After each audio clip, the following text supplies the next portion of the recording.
Scott. So I don't have to wait till next week. It's a new year, Nick. I'm starting off on a good foot.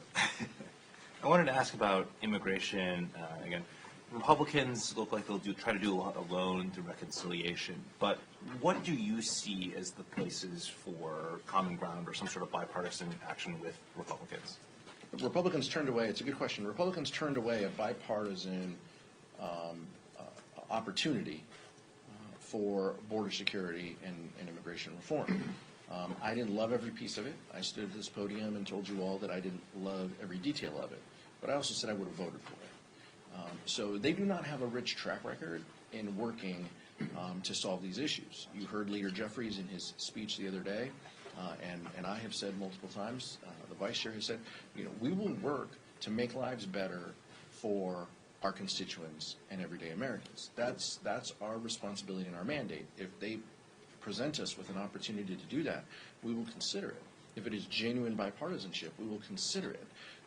But what we have seen from them is just reciting time and time again, anti-immigrant rhetoric, and then wrapped in a policy bow that they present.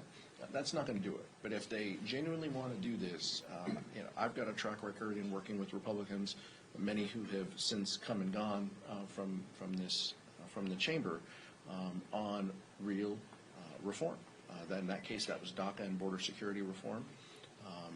There are serious members on the other side of the aisle who may want to have discussions about that. There are also very unserious members on the other side of the aisle who have no interest in working in a bipartisan way. They just want to be on Fox News and they just want to be loved by Donald Trump. We will see which House Republicans emerge when it comes to immigration as a policy topic. So we are seeing a lot of the GOP messaging bills from last Congress that got passed through the House but did not make it through the Senate are now coming back up for votes, like the Lincoln Riley Act today and other ones this week. What are Democrats' reactions to some of these messaging bills potentially becoming law now? And then also with some of those bills, I know Democrats have said there are more bipartisan avenues we could take to address some of those issues. Have there been any conversations to bring up some of those bipartisan bills, or will there be any in the future? Look, and I'm not going to give you too much of a process, argument here, but I will tell you, look, committees have not met.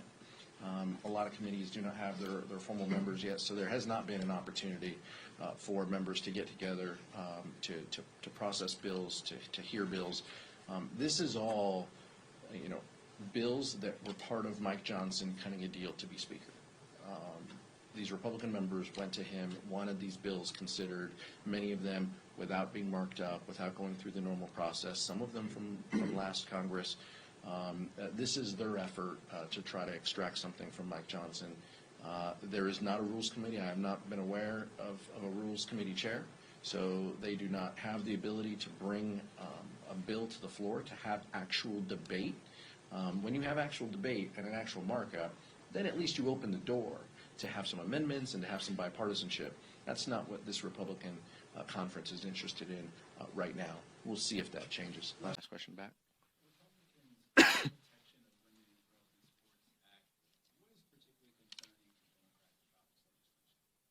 A couple things are concerning.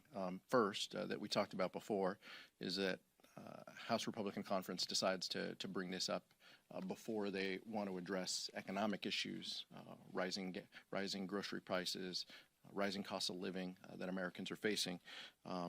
We believe fundamentally in the fairness of sports. Members of the House Democratic Caucus, some of them played Division I sports. Many people have been shaped by being sports parents, and we kind of view it through that prism first.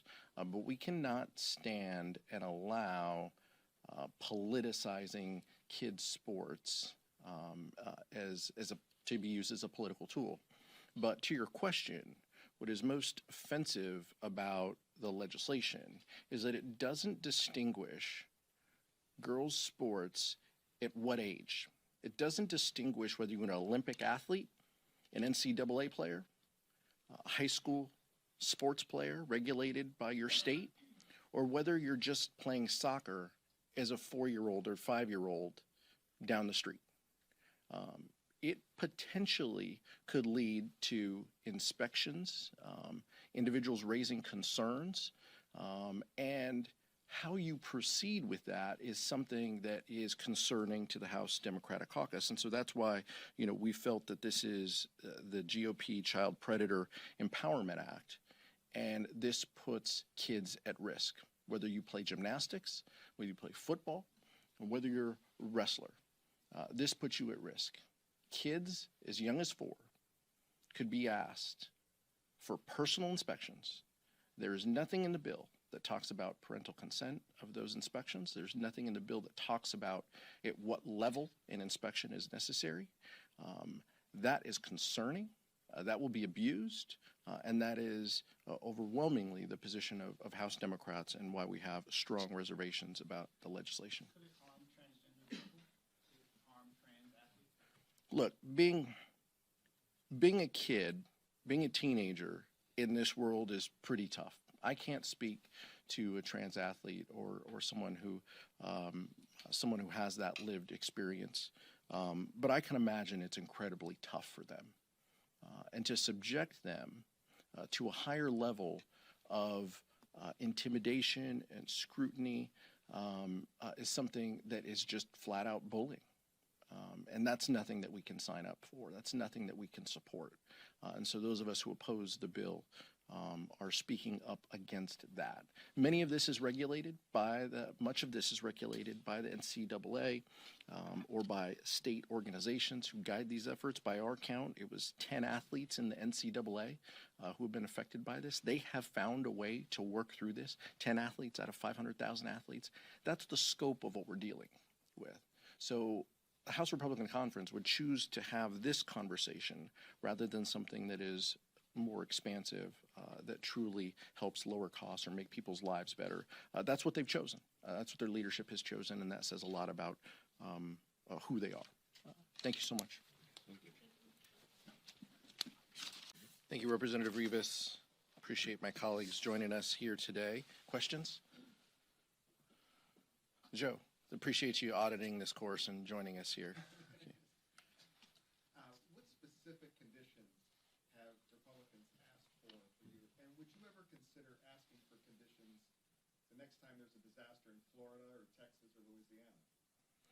Obviously, we have a pretty robust track record when it comes to disaster assistance and emergency supplementals, the terms we throw around here when it comes to disasters, whether it was Hurricane Katrina or Hurricane Sandy in years past.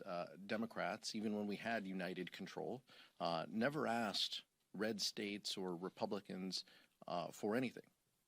We prioritized helping people. We prioritized funding the disaster relief fund so people could get the assistance that they need. We prioritized community development block grant funding for disaster recovery that was specific to those who have gone through events like this, whether that was Louisiana or Hawaii and Maui or New York or the Carolinas. It would never cross our mind to add conditions, and that's why it's unconscionable that Speaker Johnson would raise this issue. But let's separate this, because what Speaker Johnson is doing, he does not have the votes to raise the debt limit. So he is trying to do everything he can so Donald Trump can have a victory, so billionaires and the largest corporations can continue to enjoy tax treatment that they want to the tune of a couple $1 trillion. In order to do that, they have to raise the debt limit. He does not have the votes for that. And so that's why he is joining these two. And we expect them to talk about a lot of issues that they could address if the debt limit was raised. The important piece, as the vice chair noted, these disasters don't have red and blue ties on it when they come into our communities. We just need to provide the aid and the assistance so people can recover and get back to some sense of normalcy.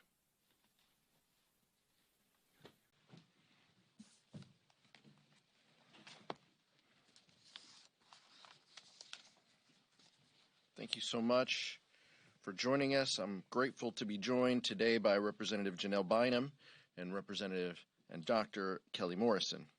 This week marks 52 years since Roe v. Wade enshrined women's reproductive freedom into law, and these new members understand what Roe meant for women and how the Dobbs decision is putting women at risk every day across this country. The subject of reproductive freedom was absent from Monday's inaugural address, as well as the bizarre, rambling speech that followed. Also absent from Donald Trump's speech was any mention of specific policies that he will do to bring down the cost of groceries, housing, childcare, and medicine. None of the executive orders will do anything meaningful to make life more affordable to working families. What we got was a room full of the richest people on earth applauding the prospect of more tax cuts for them and more corporate consolidation that will lead to fewer choices and higher prices for consumers. My local Costco was out of eggs this weekend.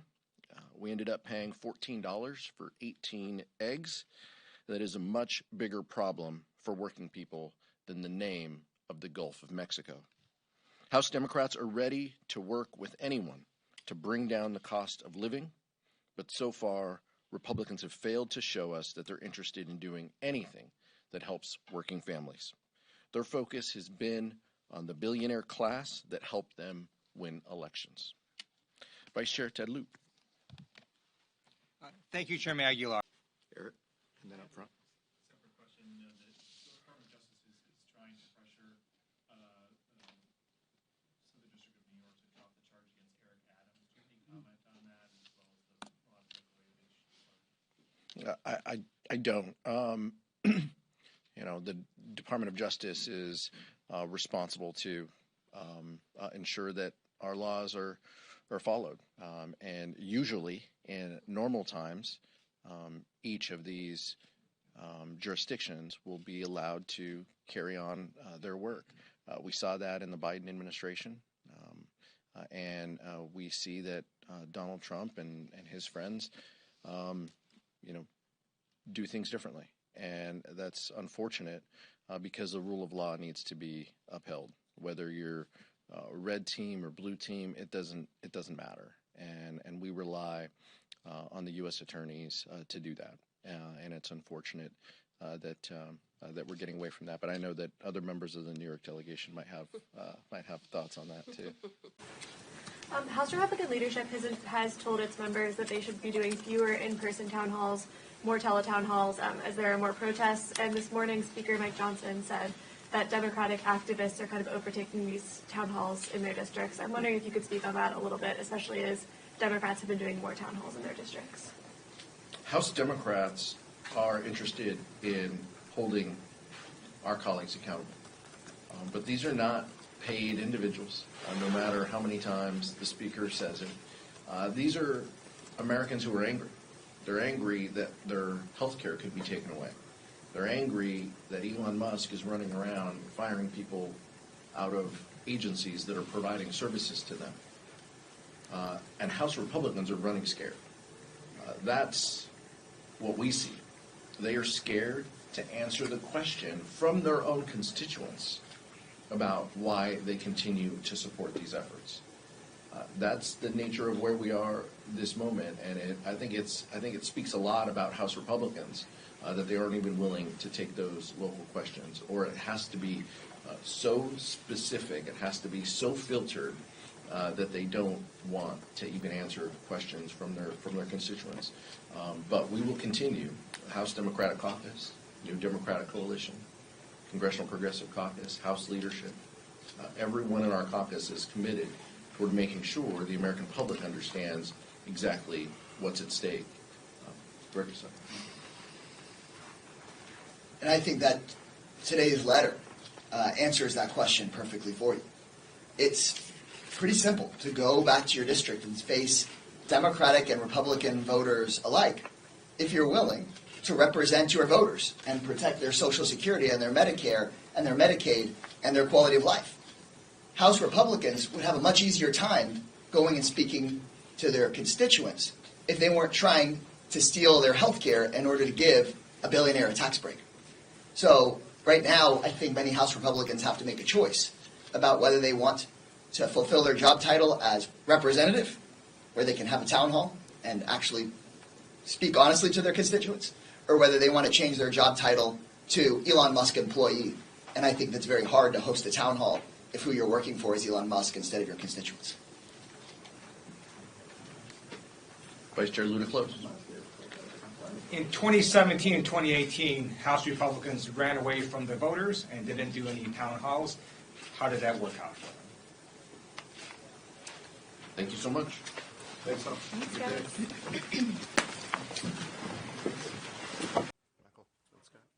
Chair. Donald Trump has painted this picture of his first few weeks as cleaning up the mess that the Biden administration and Democratic control of Congress left behind.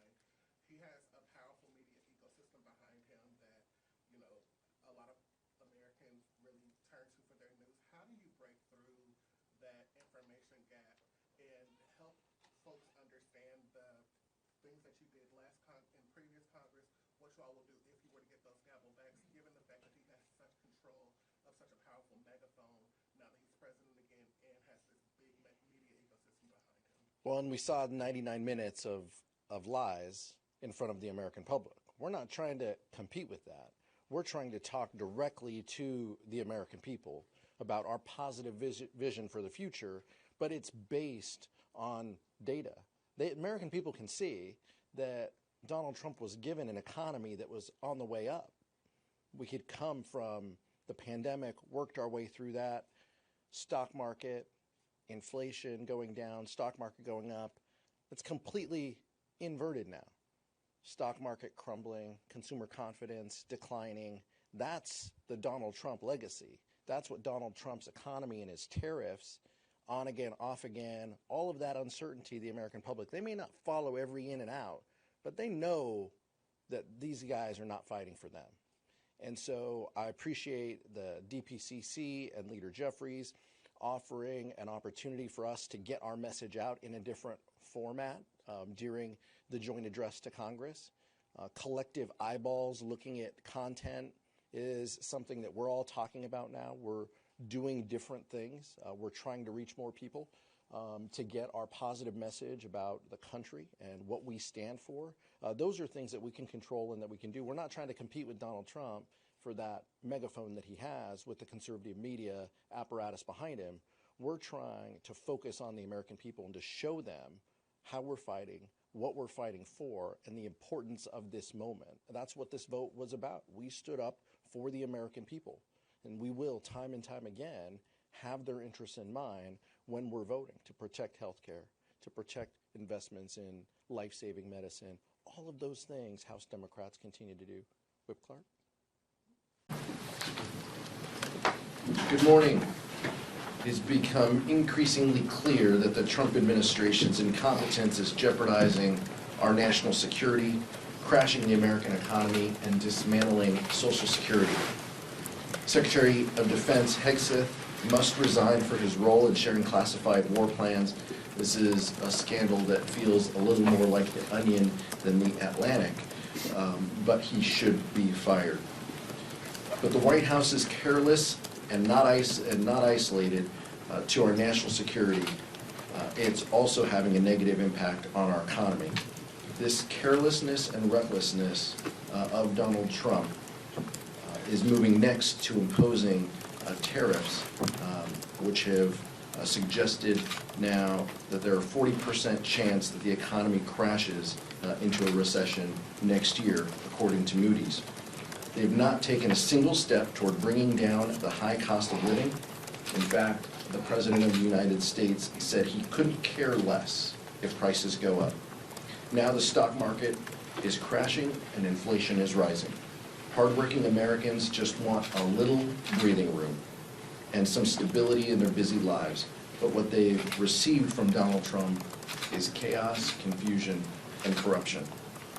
Later today, House Democrats will hold a hearing on how Trump and Elon Musk are dismantling Social Security. Services are being cut, and for the first time in our nation's history, there is a very real concern that Americans won't receive the benefits on time that they have paid into. And despite what the Commerce Secretary says, seniors aren't fraudsters if they get mad. They've earned those benefits. They're doing all of this to help pay for tax giveaways, for for billionaires and Elon Musk. This isn't about rooting out waste, fraud, and abuse. This is about upending the status quo, and these are unserious people looking out for themselves, their allies, and their political donors. If the president doesn't fix this incompetence, the consequences for our national security, our economic security, will be devastating. Thanks, Mr. Chairman. Tomorrow, the DOGE subcommittee is holding a hearing on men and women's sports. In your understanding, what does men and women's sports have to do with government efficiency? And then secondly, how should Democrats approach the issue of transgender participation in sports, given that it's not an issue that's necessarily split on party lines?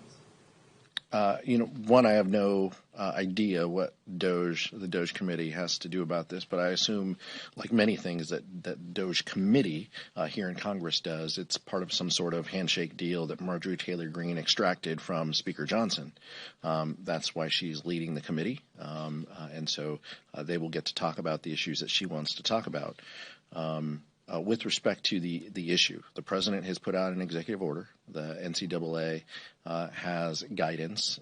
Each of our states have rules guiding sports in high school, athletics. In California, our law says that the student gets to decide where they participate. If Republicans want to add layers of government to that, they're free to engage in that debate. We feel that is a topic that is best left to our scholastic and sports authorities locally and parents in that case. And so I'd ask Lori to also come up because she's talked about this issue in the past as a Division I athlete. But House Democrats, there's no space in between House Democrats, on this issue. We oppose Marjorie Taylor Greene, adding this to a list of things that they want to affect. Again, this does nothing to address that their policies that they're advocating are to kick people off of health care coverage. Nothing talks about reducing costs or the burdens that Americans face. All of this is just for show. Yeah, to be honest, I don't really have anything to add. Chairman Aguilar covered it quite well.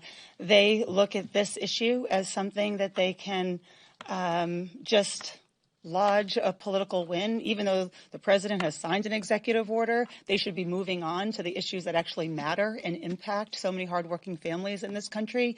But they won't because they keep coming back to this issue as though it's one that is relevant in people's lives. So look, I was a college athlete myself, and I've been pretty upfront about, where there's big differences between a transgender athlete playing at a collegiate level or a high school level and not letting 6-year-olds play in their youth soccer sports. And that's who they're targeting with these cruel policies, is not letting kids participate in youth leagues. It's totally government overreach, and we've got the structures in place to make those rules, but they're bypassing it because they look at it as a political opportunity. Thank you. Thank you for the support that the Army provided in response to the wildfires. I know those of us in Southern California greatly appreciate the support. Mr. Secretary General, I, along with other members of the committee, are concerned about the implementation of the new national defense areas along our southern border. The transfer of land from the Department of the Interior to the Department of Defense without congressional approval. Mr. Secretary, can you walk us through what occurs when a soldier encounters a migrant in one of the national defense areas? How long is someone detained by soldiers before they're transferred to CBP authority? The national defense areas, we, the United States Army, stand prepared to take them on when they are transferred to us. We immediately treat them like an Army base, which we have a lot of experience providing security coverage on. When I'm on Army bases, I've been traveling the last 75 days, you see armed security on all of these bases, and we look at the fact-specific around the base to figure out what level of security should we be providing. And so the Army is very well trained with this. We have 250 years of providing security on our bases. And then specifically to your question, Congressman, What the soldiers will do is they do not have law enforcement functions, and so they will hold them for a reasonable period of time if law enforcement to come take over and do their functions. What's a reasonable period of time, and what do those conditions or facilities, look like as they're being held? As I understand it, Congressman, the reasonable test that occurs in many areas of the law varies based off the situation, and so our soldiers are incredibly well trained to not get outside of their duties, and they will be professionals every single time. Can you give me one example? I know there's various, but can you give me one example of what it would look like? Right now, we visited our 10th Mountain Division that's out of Fort Huachuca down on the border, and what they're doing is providing patrols and overwatch, and so they had strikers up on a hill, and they were looking through the equipment, and when they would see an illegal immigrant cross the border, they would call the Customs and Border Patrol. Those agents would then go interdict that person, and so we've been doing it for the last couple of months with no problem so far. Is there any specialized training that the Army is giving these individuals to provide that overwatch in these new national defense areas? So I think we're doing a lot of these missions that we do as far as doing security missions, patrolling, reconnaissance. These are things that we are trained at and very good at. Everywhere that we've been down there, and we talk almost every week to the folks that are down there that are doing this. It's a NORTHCOM mission, but there's a very close relationship with Customs and Border Patrol. Soldiers understand what their rules of engagement are, what they're supposed to do, and same thing, because this is a Department of Homeland Security mission, how they would handle that with them. So there's really close coordination, and honestly, I've had none of those issues have come up, and we talk to them quite a bit. And Congressman, qualitatively, it's not quantitative, of course, soldiers seem to value the mission. They enjoy doing this. They think it's adding a lot of value. I think the partnership with the Customs and Border Patrol, I think when we've spoken to those agents, they have valued having soldiers, and it goes both ways. And so, at least from what we've been able to see, it's been working so far.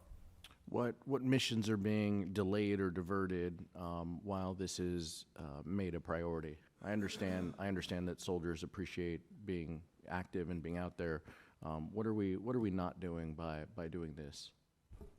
I can't think of anything off the top of my head that we're not doing. I mean, it's an important mission, as Sec Army said. Our troops are excited to do this. I've talked to there's 2nd Brigade, 4th ID that's down there in 10th Mountain.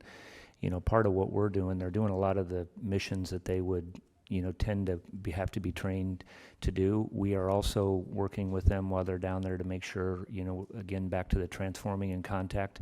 What can we do to update their network while they're down there? They're learning a lot. They're helping us with the counter UAS mission.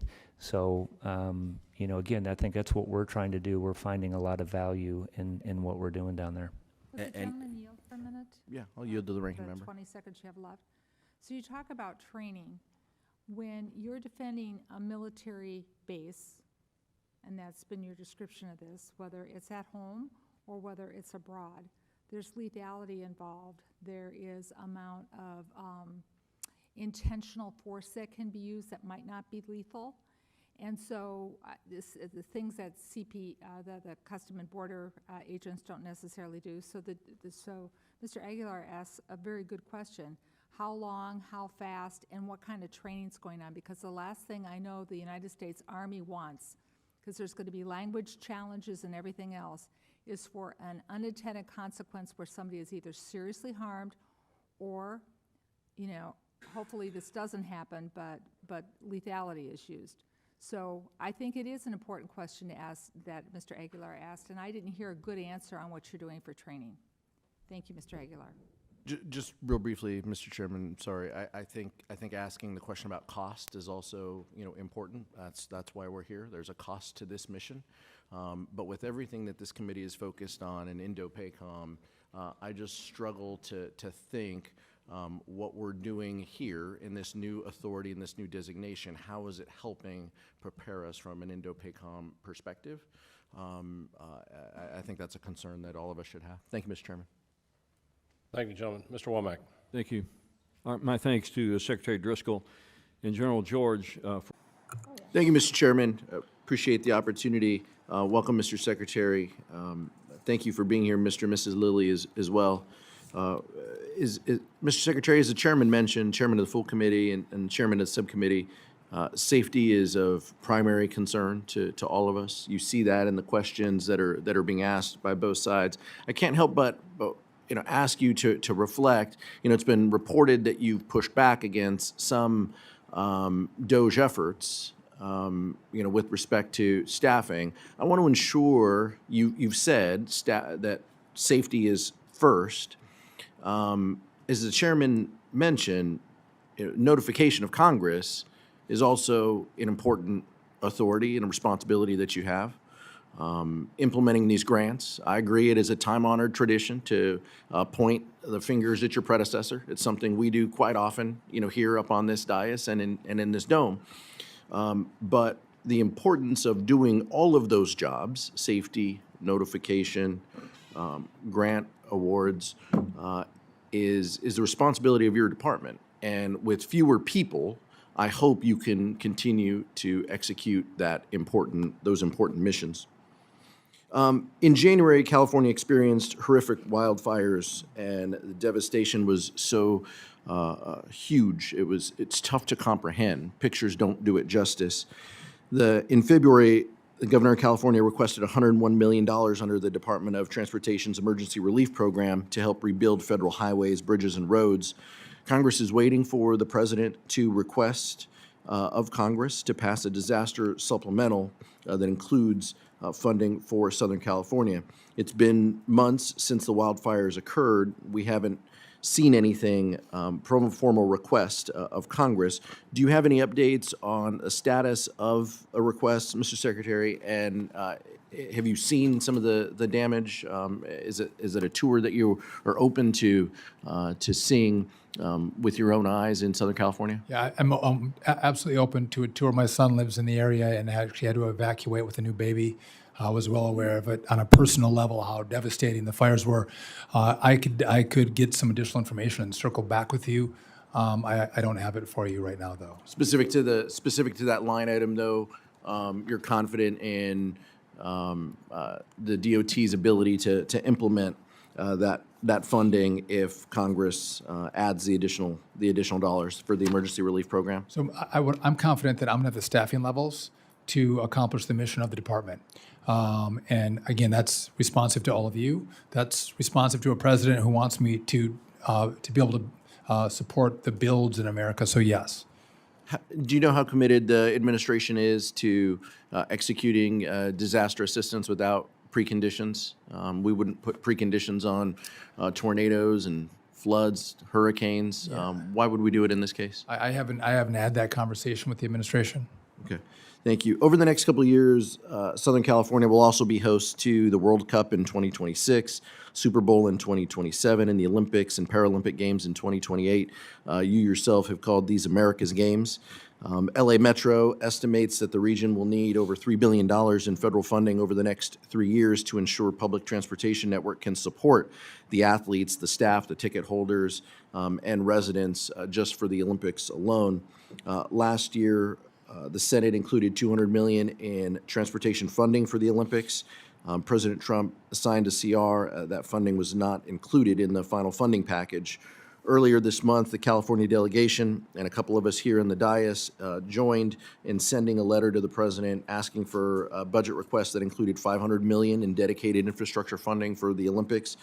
Can you comment on the status of how you view the Olympics from a dollars and cents perspective? And will you commit to work with the California delegation as we work through FY26 and prepare for the 28 Olympics and these other events? They're going to be great. And so our department is working with the White House. They have a task force for the World Cup as well as for the Olympics. And transportation is a key part of moving people where we have these massive events. And so we are no doubt going to partner with California in your needs and with the administration. And again, you guys have the power of the purse. I would look forward to all of us thinking through what those needs are, because again, this is our presentation to the world. The world's going to come for both the World Cup and the Olympics. And I know the president wants to have a great showing a seamless showing. And I think we want to invite the world even for this summer, for the club games, and to have them come in and, by the way, spend a lot of their money would be wonderful, but they have to have a wonderful experience with it. So we're going to support the communities across the country with their transportation. And you would support a funding level of around that 500 Oh, I don't know. million I for don't know. I FY26? haven't looked at the funding levels and what's appropriate from the department's perspective, but I want to make sure we have enough resources to make sure it's seamless. And I'd love to work with you if you have some ideas. I mean, I appreciate the comment that it's going to be great, but this body works with funding formulas and tables and real dollars out on the street to implement all the happy talk. So I just Of course, want to make sure. we have a skinny budget we were talking about today. So I'm happy to talk to you about it, but that was not on the calendar for today. And so if you want me to look at the numbers, I'll look at them and we can partner up together. Yeah, happy to work with you. Thank As you, well. Mr. Secretary. Thank you, Mr. Chairman. You bet, Pete. Good morning. Let me begin by saying that our caucus heard an update on the situation in Boulder, Colorado, and the horrendous attack that injured 12 innocent people. Anti-Semitism has no place in American life, and we stand with the Jewish community in this difficult hour and always. Republicans in Congress don't care if your health care is too expensive, and they don't care if you can't afford your medical bills. They voted for what Elon Musk called a disgusting abomination, a Republican budget that throws millions of Americans off of their health insurance. Republicans don't care if their tariffs are raising your prices across the board and making it harder to make ends meet. They voted to take away food assistance for families, seniors, and veterans, and they'll continue to reward billionaire donors who keep them in office with tax breaks so they can hold on to power. They're getting rich off of the stock trades while working people worry about losing their jobs. When confronted with the truth, they often just lie, or they show their true colors, like one Republican senator did by dismissing concerns that Medicaid cuts might lead to unnecessary deaths as a result of their disgusting abomination, kicking millions off of their health care. We're all going to die, she said. That is the Republican health care plan in a nutshell. And that's why Republicans can't be trusted to make your health care or anything else more affordable for working families. Thank the gentleman. Mr. Aguilar. Thank you, Chairman General Calvert. That's right. Thanks to the witnesses for being here. That's okay, Private. Go ahead. The clock's still moving, Mr. Secretary. I want to express my severe concern with the deployment of the National Guard in Los Angeles without consultation of the state of California. There have been photographs that have shown these troops sleeping on the floor and have not been provided fuel, food, or water by DOD. How long will this deployment last, and why were we unprepared to provide them basic necessities such as food and water? The commanders and troops on the field are very well prepared, sir. They responded incredibly rapidly to a deteriorating situation with equipment and capabilities. We have made sure from the top down, as a Secretary of Defense who's been in a unit holding riot shields outside the White House during the chaos of the summer of 2020. I know what it's like to be immediately deployed into a situation like that. There are moments where you make do as best you can temporarily, but we are ensuring they're housed, fed, water capabilities in real time from my office, because I care that much about the California Guard and the Marines and the men and women who are supporting our ICE agents on the ground. You should check It's with your true office. every day, and that's a disingenuous attack that misrepresents how much we care about our troops How and long what will they're the doing to deployment defend ICE agents. I'm not going to take the fact that we don't care about the troops. Nobody cares more about the troops at the top than this secretary and the Mr. chairman Secretary, and our how long will department. the deployment last? We stated very publicly that it's 60 days. Because we want to ensure that those rioters, looters, and thugs on the other side assaulting our police officers What is the know that we're not estimated going cost? anywhere. What We're is the here to estimated- maintain the peace on behalf of law enforcement Secretary, officers in Los Angeles, appreciate which you Gavin answering the Newsom question. won't do. What is the estimated cost of the deployment for the Guard and the Marines to LA, and where's this funding coming from? Will it be coming from quality of life programs that affect our service members or our families? If you want to wait till I finish. Before my I hand it to- question, before I- such as updates, housing and barracks. before I hand it to Bryn, the insinuation that we're pulling money from housing and barracks in order to fund this is disingenuous and incorrect. I'm just asking. Bryn can give you the numbers, absolutely. So the current estimated cost is $134 million, which is largely just TDY costs, travel, housing, food, et cetera. Where's it coming from? That's the cost, but where's it coming from? Out of their O&M accounts. With the most recent deployment of the Marines, Mr. Secretary, what's the justification for using the military for civilian law enforcement purposes in LA? Why are you sending war fighters to cities to interact with civilians?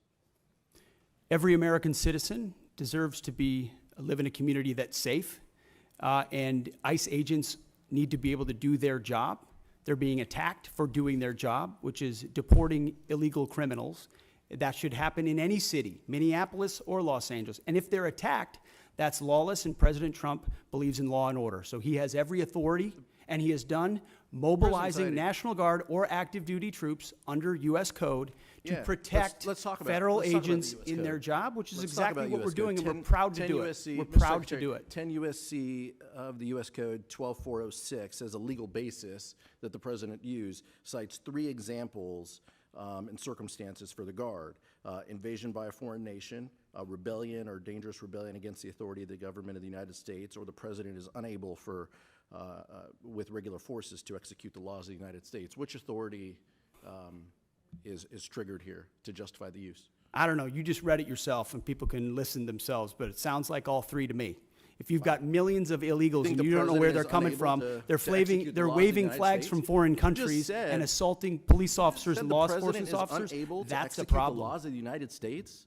No, the governor of California is unable to execute the laws of the United States. The president, you said all the 3 governor apply. of the California has failed to protect his people, along with the mayor of Los Angeles, and so President Trump has said he will protect our agents, and our Guard and Marines are proud to do it. The law also says, Mr. Secretary, that the orders for these purposes shall be issued through governors of the states. You and I both know that President Trump has all the authorities necessary, and thankfully he's willing to do it on behalf of the citizens of Los Angeles, on behalf of our ICE agents, and behalf of our country. We've also pulled $1 billion for the border as well. So this just goes into the same fund, 134. What did Congressman, what's the 134 million? I was asking Ms. McDonald. Okay. 134 million goes on top of the billion that's been pulled for the So border. the funding that was pulled for this year was largely in FSRM, and in this budget, we're actually looking to plus that funding back up to backfill that for our troops and for their families. Thank you, Mr. Chairman. Thank the gentleman. Mr. Valadeo. Thank you, Chairman. Thank you, Secretary. Thank you, General. Thank you, Ms. McDonald, for being here. Does leadership have a response to Chairman Comer's expanded investigation into the alleged cover-up of President Biden's mental acuity? Is this the mental acuity, or is this the auto pen, or basically everything that Chairman Comer touches turns into a clown car? I mean, that's just the reality of it. This is someone who is very unserious about exercising oversight, and that's how we're treating it. This is not a very serious effort, but he's got to go through what he has to go through to appease the friends of Donald Trump along the way. Thank you, Angie.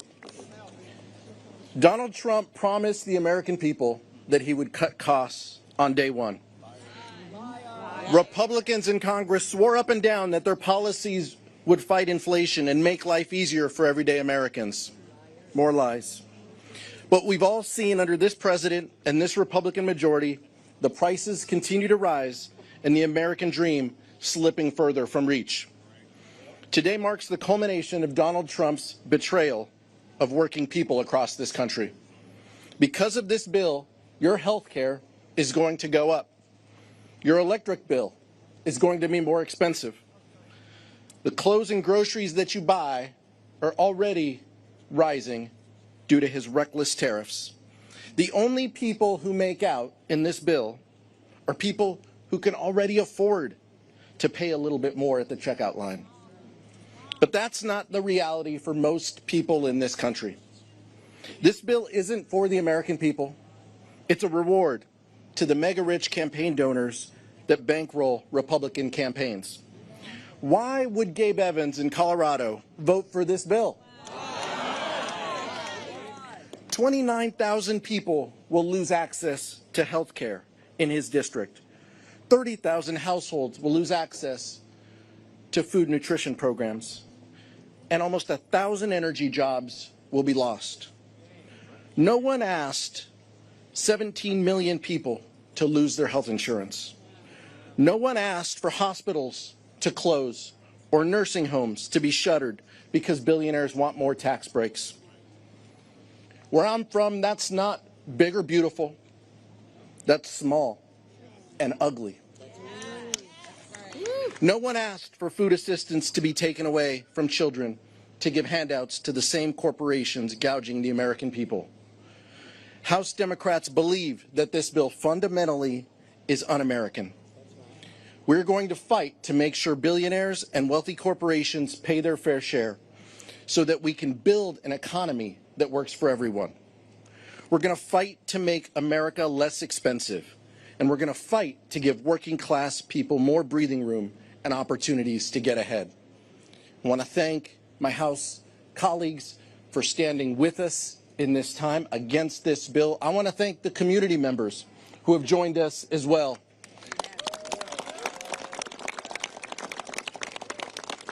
And members of the faith-based community. We're not here in a partisan exercise. We're here because the American people don't deserve this suffering.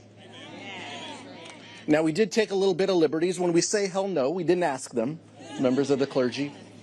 But we stand in unison against this dangerous bill. And today, however long it takes, we will continue to vote against this bill. We will do it together, and we will do it with the American people in mind. Thank you so much.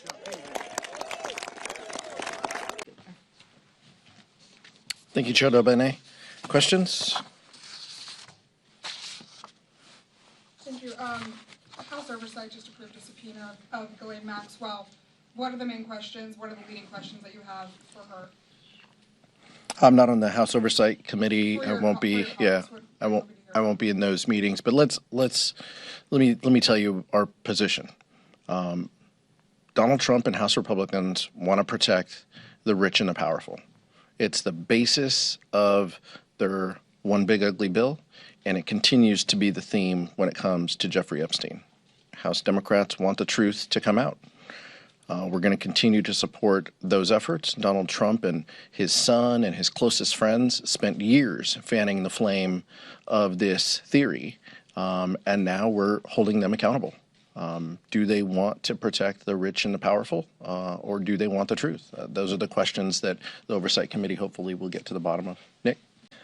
Grateful to be joined today by DCCC Chair Susan Delbene and the Vice Chair, Ted Lieu. At the DCCC today, we had a productive caucus meeting across the street. Donald Trump promised to lower costs on day one. We're 6 months into this Trump administration, and prices are rising because of reckless tariffs, inflation is still too high, and now healthcare costs are going to skyrocket. For the 24 million Americans who rely on the Affordable Care Act, health insurance will go up by as much as 75%. And these price hikes don't even include the tax credits that Republicans are going to let expire. So even more Americans are going to see higher costs and could lose their health care coverage. Democrats have been warning about the dangers of the Republican cuts to Medicaid leading to higher prices for everyone. The American people were told that Donald Trump and Republicans were going to turn the economy around and prioritize families. But that couldn't be further from the truth. They've spent the last 6 months putting more money in billionaires' pockets and cutting health care. But they did make private jets tax deductible. So there's that. They're even shielding Jeffrey Epstein and his associates, including the President of the United States, from accountability, despite promising for years to release the files that implicate those involved. At a time when family budgets are stretched thin, Republicans are only prioritizing the needs of billionaires. It's not just bad policy that will make the economy worse. It's a slap in the face to working people who voted to bring down costs. Thank you, Stephen. Happy to field questions for Vice Chair Liu and Mr. Horsford. Go ahead. Hello, thank you. Just pivoting to the crime situation we're seeing right now, crime rates have fallen significantly since the president's federal takeover of DC law enforcement. Would you consider that a success with rates dropping so much? I think we've seen post-COVID in big cities across the country, crime continue to go down. I think what folks in DC need to understand and think through is, do we want to live in a permanent police state?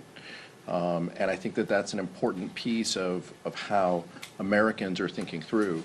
Is someone, and I'll defer to Vice Chair Liu, who saw this close to our homes in Los Angeles. What the administration did is illegal and wrong. If they want to protect federal assets, they can. I don't think spreading mulch or picking up trash in the mall is exactly what the National Guard had in mind. And so we'll continue to ensure that public safety is a top priority. It has been for the House Democratic Caucus. If someone was serious about public safety, though, they wouldn't pardon 1,500 insurrectionists on day one who committed crimes. If someone was serious about public safety, you wouldn't submit a budget that cut cops' grants and programs to local law enforcement across this country by hundreds of millions of dollars. If you were serious about public safety, you would do that. You would support local law enforcement carrying out their jobs and duties. That's how the House Democratic Caucus feels. Vice Chair Liu? Sure. Local law enforcement deals with crime. And what House Republicans did is they cut millions of dollars from cops grants to local law enforcement. So you have to fund local law enforcement, and then you can reduce crime. If you want a police state with military folks running around all over the place, well, sure, that's going to reduce crime, but that's not the free and open society we in America want to live in. I'm sure there's really low crime in North Korea because they have military troops all over the place. That's not the society we want. The United States military is designed to fight foreign adversaries, not designed to be unleashed on the American people. Nick? Just want to ask about government funding, since that deadline's coming up in a few weeks. What would get Democrats to yes on a continuing resolution? Bipartisan spending bill that meets the needs of the American public. We've been clear in that. I've talked from this podium about the work that I've done with appropriators and Ranking Member Rosa DeLauro. If Republicans were serious about a spending plan, they would work with Democrats in order to meet those needs. Time and time again, we are seeing priorities that are out of line with what the American people want, including what they released this weekend in gutting health care within the labor age bill that is coming before the Appropriations Committee and was marked up in the subcommittee yesterday. So that gives us huge concern. But Republicans know that they need to work with us, and we stand ready to do that. If they want a shutdown, then they have the ability to put one forward. If Donald Trump and House Republicans want to shut down, they can. But it's not going to be because of Democrats. We're at the table, we're working, and we want to find solutions. Good morning. I'm grateful to be joined by Congressman Ami Bera and Congresswoman Maxine Dexter, both distinguished doctors, joining me and Vice Chair Liu up here today. We're here today because Donald Trump and House Republicans have created a full-blown healthcare crisis in this country. Since Republicans passed their big ugly law, we've been hearing from our constituents nonstop. They are scared that they'll lose their health care and that their local hospitals will close and that they'll see their insurance premiums continue to rise. All of this comes at a time when Americans are already struggling to afford the basic needs: gas, groceries, health care, housing. On Friday, we saw just how harmful Donald Trump and his policies are for the American people. The latest jobs report showed a significant slowdown, with just 22,000 jobs added and unemployment reaching 4.3%, the highest rate since the pandemic in 2021. The amount of damage that this administration has done to our nation in 9 months is staggering. There is no doubt that because of his cruel and chaotic administration, the costs of the American people are rising and American families are worse off. Meanwhile, House Democrats are doing everything we can to protect Americans' access to affordable, quality health care. We implore Republicans to abandon their partisan go-it-alone approach and work with us on legislation that improves health care for our constituents in red, blue, and purple districts. It's time for Republicans to get serious about supporting the hardworking individuals they represent rather than the ultra-wealthy and well-connected elites that they continue to defend. And now I'm proud to hand it back to Chairman Aguilar to close us out. Thank you so much, Maxine. Thank you, Dr. Barra. Questions? Nick. Nick. Sorry. Nick. Is your name Nick too? Nick. Nick, please. I'm going to ask you on the ACA. Nick, please. I want to ask about government funding. Do you see this government funding deadline at the end of the month as being a fight over the ACA credits? We see this being a fight over values. We see this being a fight over the Republican assault on health care. We know that the Affordable Care Act, whatever we want to say, Nick, Medicaid, Medicare, the Affordable Care Act, all of these, the American public views through a positive lens because the American public gets their health care from these important programs. That's what we're fighting about. But this isn't just about the Republican big ugly bill and the big ugly law now and that attack on health care, which is now law. This is still happening today.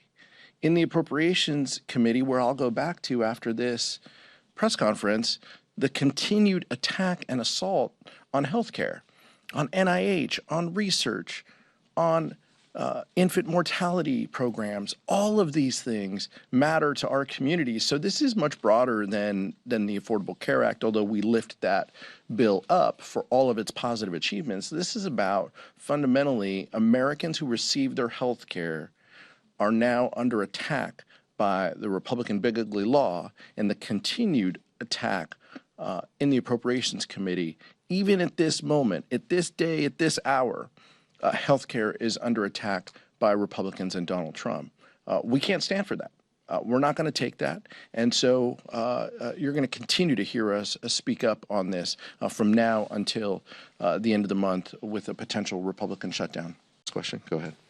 The president says the U.S. has now struck 3 drug votes. Do you think he needs Congress's authority to conduct those strikes?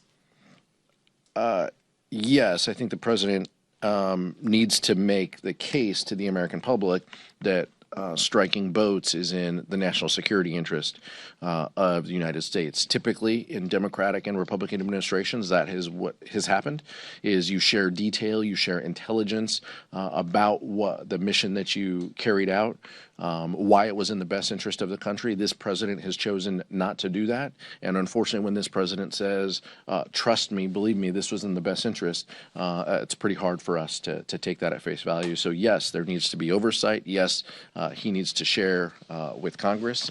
And yes, I have concerns about future missions. Thank you.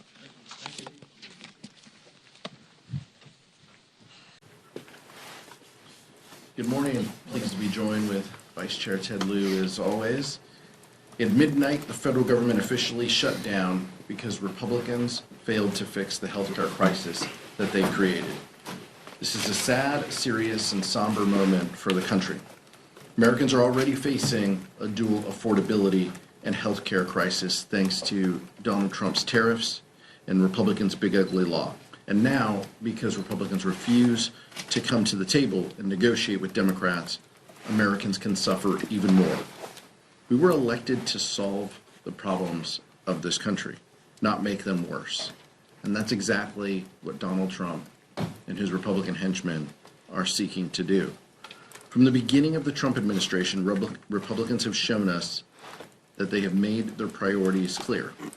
First, their signature legislative achievement. Republicans passed the largest cut of health care in American history, all to provide a tax benefit to corporations and billionaires. I wish that it was an exaggeration, but it's the truth. Democrats didn't green light this cruel, costly healthcare cuts, and now we continue to stand against them. Preserving and expanding access to quality, affordable care has always been House Democrats' top priority. It should come as no surprise to Republicans that we wouldn't support their agenda that dismantles healthcare, makes it more expensive, and puts it out of reach for hardworking families. That's why we've done everything in our power to give Republicans the opportunity to do the right thing, to join with us, to work, to collaborate, to have conversations, to have bipartisan funding bills that look out for the economic well-being of the country. We even laid out our own plan that keeps the government open while ensuring Americans could keep their health care, afford medications, and continue to see their doctors. Even as the government closes, Democrats will continue to keep fighting. I hope our Republican colleagues will finally wake up and join us. I just wanted to get your reaction to some fellow Democrats as well as Republicans have said, like the thousands of government workers who are going to go without a paycheck, that some members of Congress should also go without a paycheck. Just wanted to see if you agree with that or what you think about that proposal. Members will make their own decisions on that. We're very mindful of how the shutdown affects government employees, people who work for the federal government, who have been furloughed, people who work here in the United States Capitol, people who work as vendors here in the Capitol as well. We know that this is a disruption to them and their families. There's no pride, there's no glee in that. The Constitution indicates that members of Congress get paid, and so that is the current law. Some members will take other positions to have their pay set aside for a moment of time. Every member will make their own decisions. This is for both you and the Vice Chair. You as a defense appropriator and Mr. Lieu as a veteran, what's your response to Pete Hegseth's speech yesterday? I know that there was a lot going on with the shutdown, but obviously that has big implications. You know, even the president mentioned using American cities as military training grounds. Obviously, when the government opens, you'll have a big role in funding the Pentagon. Again, Mr. Lieu, you're a veteran. I wanted to get your thoughts on Mr. Hegseth's speech yesterday. I'll keep mine quick because I'm not the one who's worn a uniform to defend the country like the Vice Chair. But incredibly, shameful, chaotic, unhinged, inappropriate, and if Republicans can't speak out against what they heard him say, then what are we doing here? All of those points, using service members, putting them in U.S. cities as training grounds, violating posse comitatus. I passed an amendment in appropriations this year that said funds could not be used in violation of posse comitatus. And every Republican, they accepted the agreement. It passed in voice. Chairman Calvert and our Republican colleagues in the full committee of appropriations, passed it. So, that's how they feel. They feel this is a non-issue, or they did 2 months ago. I'm curious if they feel things have changed now, and it's unfortunate that we're in this place. But from women not being able to serve in combat, I mean, there's just so many things, Michael. We can go down the litany of terrible ideas and policy positions that the Secretary mentioned. By the way, the most unqualified Secretary of Defense that this country has ever seen. So it's hard to take him serious. It's hard to believe him if his lips are moving either. But that's where we are, and it's unfortunate. And I hope that some of our Republican colleagues start speaking against it. But if past is prologue, then they won't. Thank you for your question. We are the most amazing military in the world. And the leadership of our amazing military, we're all gathered together, hundreds and hundreds and hundreds of them.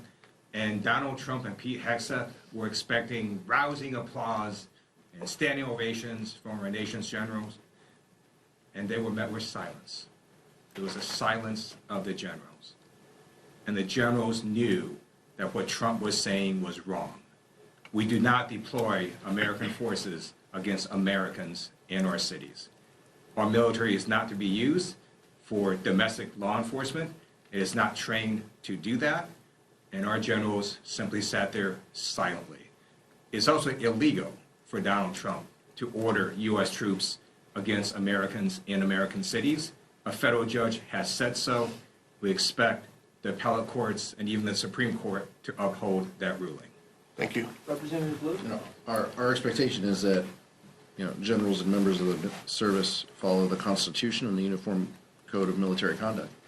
Those are their guiding principles, and it's our expectation. I don't want any of those individuals to resign or retire. I want them to hold strong to the Constitution and the oath that they've taken. Question? And with that, I am proud to yield to the chairman of our caucus, Pete Aguilar. Thank you, Whip Clark, and thank you, Leader Jeffries, for convening us here, for your strength in asking House Democrats to be here, to be present, to be here at work.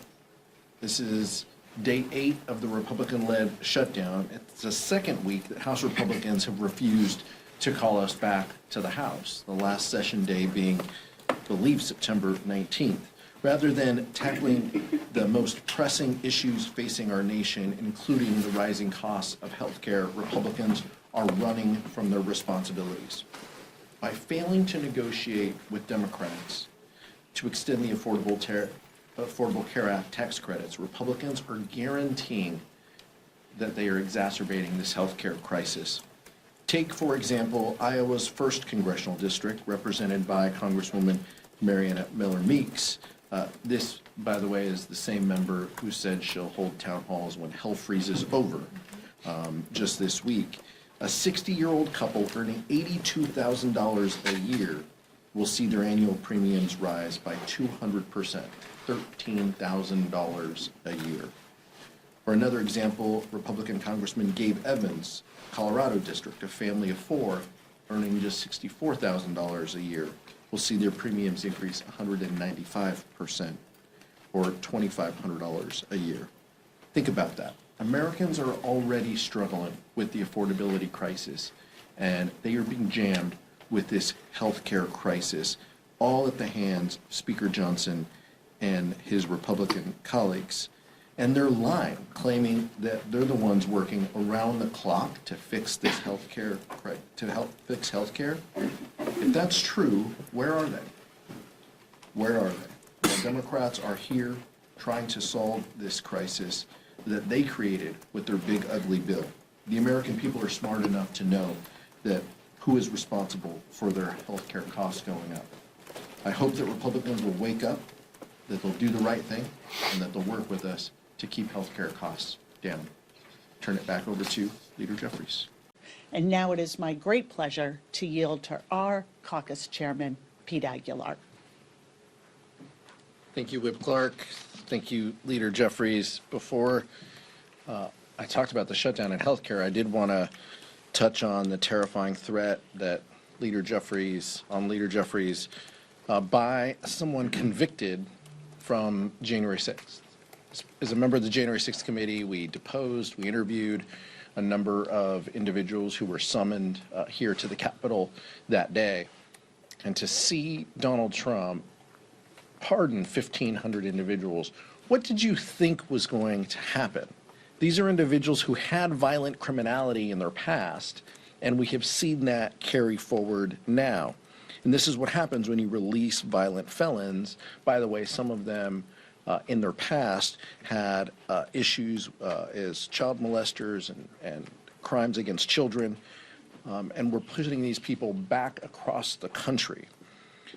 Following the recent horrific acts of political violence on people of both parties, we should do everything in our power to lower the temperature and keep our communities safe. And that's why I was disturbed by Whip Emmer's comments, in particular when talking about individuals who went to rallies, essentially calling American supporters of the Democratic Party supporters of terrorism.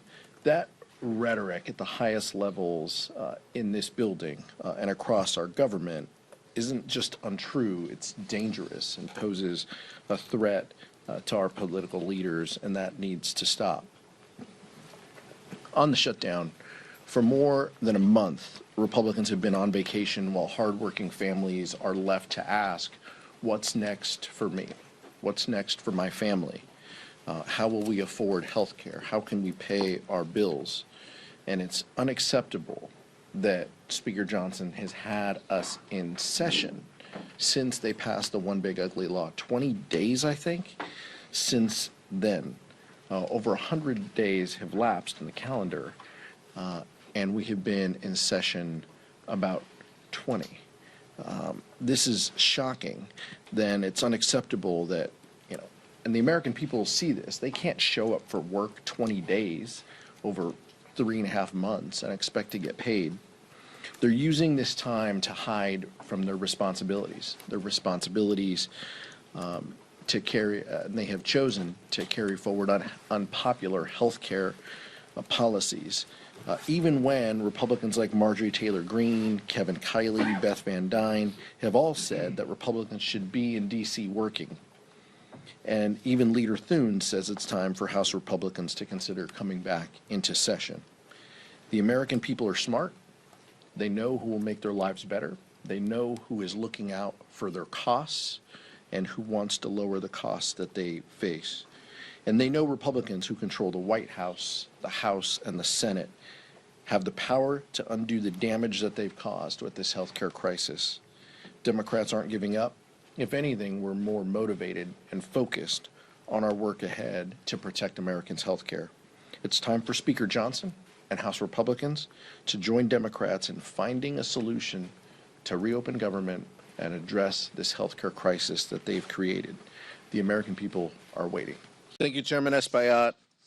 It's an honor to be with my Congressional Hispanic colleagues, as well as members of the Democratic Caucus, and to welcome Adelita Grijalva to our ranks. Let's be clear. This moment should have happened 2 months ago.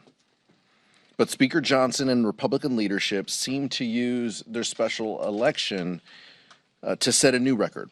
The longest time a member-elect has had to wait to be sworn in. There is no justification to deny Arizonans of their representation, and Speaker Johnson literally twisted himself into knots trying to explain it. But we all know the real reason. Donald Trump and Republican leadership are hell-bent on keeping the Epstein files hidden from the American people. As Leader Jeffries says, they're running a pedophile protection program. Today, the House Oversight Committee obtained more damning emails from Jeffrey Epstein's estate that raised serious questions about Donald Trump's involvement in Mr. Epstein's crimes. As recently as today, the White House was trying to switch GOP votes on the petition to continue these cover-up efforts. Now, with Representative Grijalva in Congress, we will have the votes necessary to force transparency and accountability. And importantly, Arizonans will finally have a member who's able to carry out their work to represent their interests and to be their voice in Congress. I'm proud of the work Congresswoman Grijalva has already done for her constituents while being wrongly kept out of Congress. She has gone above and beyond, and I look forward to working with her in the years to come as we lower costs, save health care, and improve the lives of the American people. With that, I'd like to now introduce a ranking member on the Small Business Committee, Nydia Velázquez. Preguntas, questions? Yes? Question is for Congresswoman Grijalva, but I will do the question in Spanish. Okay. ¿Qué significa para usted asumir este cargo en este momento después de que usted fue elegida hace 50 días y ahora el Congreso? Es una responsabilidad muy grande y lo voy a hacer con todo mi poder, mi corazón y ganas de hacer trabajo muy bien por el sur de Arizona. No debía de esperar tanto tiempo. Nadie debe de esperar tanto tiempo a poder representar y presumir el posición donde estaba elegida por casi 70% del voto. Me siento, pues tengo muchas emociones ahorita. Más que nada, me siento muy emocionada a poder al fin representar el sur de Arizona. Any other question? Yes? Thank you so much.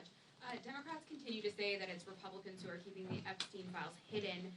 But Congressman Tim Burchett is just reporting that he tried to bring a release of the Epstein files to the floor immediately, and Democrats blocked it.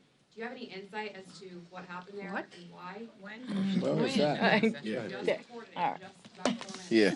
Look, I think it's incredibly clear that Republicans will stop at nothing to avoid the disclosure of this information. So what that means is 218 signatures were reached despite White House efforts, even at the 11th hour, to summon people down to the White House to try to get them to remove their signatures. Those members said no. And so our rules indicate at 218, members get a vote. And so that's what we're looking forward to. We're not looking for people to avoid taking a vote on this. And that's what that effort was. That is a weak effort to try to allow Republicans to pass this measure without being accountable and showing whether they support this or not. So let's call the vote. The discharge process has its rules. Let's bring the question up. Nothing prevents the speaker from bringing this up tomorrow if he wanted it done. But if he drags it out, and if the will of those that bipartisan coalition holds, we will have this before us in a couple weeks. But we're interested in every member in this chamber putting their vote up, either yes or a no. And then we'll see what happens from there. The back?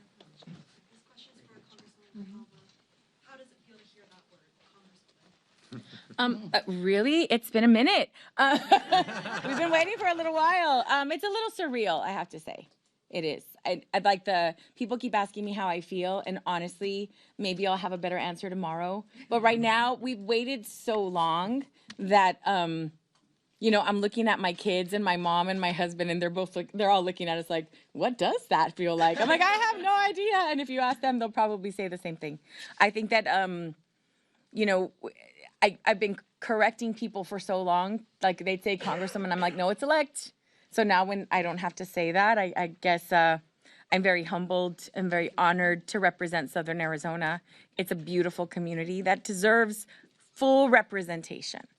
And what we've been able to provide them is just a little bit of a piecemeal. And so truly being able to serve the people of this beautifully diverse community is going to be really incredible. I'm very excited about it. Thank you so much, everybody. Thank you. Thank you. Good job. Thank you.